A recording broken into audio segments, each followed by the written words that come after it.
का पीसीसी का प्रेसिडेंट इन्हों आरएसएस से आए, मेरी बात यकीन करो आप, मैं जिम्मेदारी के साथ कह रहा हूं, इन्हों आरएसएस से आया ये पीसीसी का प्रेसिडेंट। इसकी शुरुआत आरएसएस से हुई, इसकी जिंदगी जब तक रहेगी आरएसएस में ही रहेगा। और आरएसएस की खूबसूरती है कि आरएसएस सब कुछ छोड़ती है, सब तू वहां जा, तू यहां जा, तू उधर जा, तू इधर जा। तो इन्हों शुरू की आरएसएस, फिर उसके बाद इन्हों बीजेपी में बीजेपी में गए। 1999 में असेंबली का इलेक्शन, बाई इलेक्शन हुआ, सैयद सज्जाद साहब का इंतकाल हो गया, कारवान का। अफसर खान लड़े, किशन रेड्डी पहला इलेक्शन मंडली से लड़के हार गए, डिच्चा मारने को आए, उल्टा मामला हो गया। मैं अपनी आंखों से ये आरएसएस अन्ना को किशन रेड्डी के साथ काम करते देखा। फिर बाद में आरएसएस बोली नहीं तू छोड़ दे, टीडीपी में चला जा। टीडीपी की साइकिल पे ऐसा बैठा, नायडू की साइकिल को तोड़ दिया पूरा। तो नागपुर से आरएसएस का हुक्म हुआ कि अब तू चले जा कांग्रेस में, कांग्रेस में चले गया। अब ये ऐसा इंसान है जिस किसी इमारत पे बैठता उसको बिठाता उन्हें, पूरा डिमोलिश कर दिया। तो कांग्रेस के गांधी भवन को मोहन भगवत कंट्रोल कर रहे हैं। कांग्रेस का निशान क्या है? पंजा। हाथ किसके हाथ में है? आरएसएस के हाथ में। और ये हमको बोलता है, क्या बोलता है? असदुद्दीन ओवैसी की शेरवानी पे चले गए नु, हमारी शेरवानी पे आ गए नु।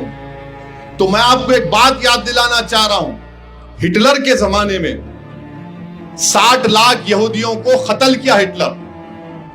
हम उसकी मजम्मत करते हैं, गैस चेंबर में भी डाला, उनको कैद खाने में डाला, 60 लाख यहूदी मर गए। मगर मरे एकदम नहीं। हिटलर क्या किया? पहले जितने यहूदियों के बड़े बड़े सियासी कायदीन थे उनके कपड़ों पर पहले हमला करता था हिटलर। ये तारीख है। ये इनके कपड़े देखो, यहूदियों के कैसे कपड़े हैं, गंदे कपड़े हैं। इनके कपड़े देखो, इनके कपड़े देखो। उसके बाद क्रिस्टल नाक मूवमेंट हुआ, पिक्चरें बनाई गई यहूदियों के खिलाफ। उसके बाद 60 लाख यहूदी मारे गए। तो ये शख्स भी अब जब कपड़े पे हमला करना शुरू किया, वो हिटलर की तारीख को दोहरा रहा है ये आरएसएस अन्ना। पहले कपड़े पे हमला करो, उसके बाद क्रिस्टल नाक का मूवमेंट होगा, उसके बाद फिजिकली इनको हार्म करो। इसकी जहनियत, नफरत इसके जबान पे आ ही गई। तो उसको असदुद्दीन ओवैसी से नफरत तो दिखा रहा है, मगर नफरत है हर शेरवानी, कुर्ता पैजामा, टोपी और दाढ़ी रखने वाले से। इसको नफरत जबान पे अल्लाह ला ही दिया, अल्लाह इसको एक्सपोज कर दिया। असदुद्दीन ओवैसी को नहीं इसने कहा, बल्कि आप तमाम को इसने पैगाम दिया कि जैसा हिटलर ने पहले जबान से कपड़ों पर हमला किया, उसके बाद जिस्मानी हमले शुरू हुए। अब क्या भारत में ट्रेनों में दाढ़ी देखकर गोली नहीं मारी जा रही है? देखा नहीं आपने जयपुर के एक्सप्रेस में रेलवे प्रोटेक्शन का ऑफिसर नाम पूछ के गोली मार दिया 3 लोगों को। दाढ़ी रखने पर नहीं मारा जाता, सर पे टोपी पहनने वालों को नहीं मारा जाता, बुर्खा पहनने वालों को नहीं मारा जाता, गाली नहीं दी जाती, गोश्त का कारोबार करने को मारने वालों को पीटा नहीं जाता। ये उसी पूरा सिलसिले की एक कड़ी है। ये चाहिए है कांग्रेस तेलंगाना में आज। इसकी जबान से जो निकलता है असदुद्दीन ओवैसी के बारे में, वो आप तमाम तक मैं पहुंचा रहा हूं, वही उसकी इरादे हैं। यह है असल खेल आरएसएस का, यह है असल खेल कांग्रेस का।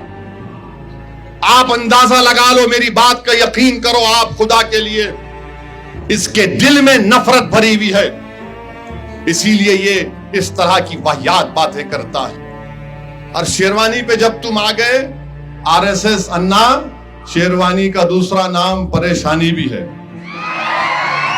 इंदिरा गांधी दारुसलाम को आई थी शिव शंकर साहब के इलेक्शन के लिए, इंदिरा गांधी शेरवानी पहनने वाले मेरे कायद सालार के बाजू बैठी थी आरएसएस अन्ना।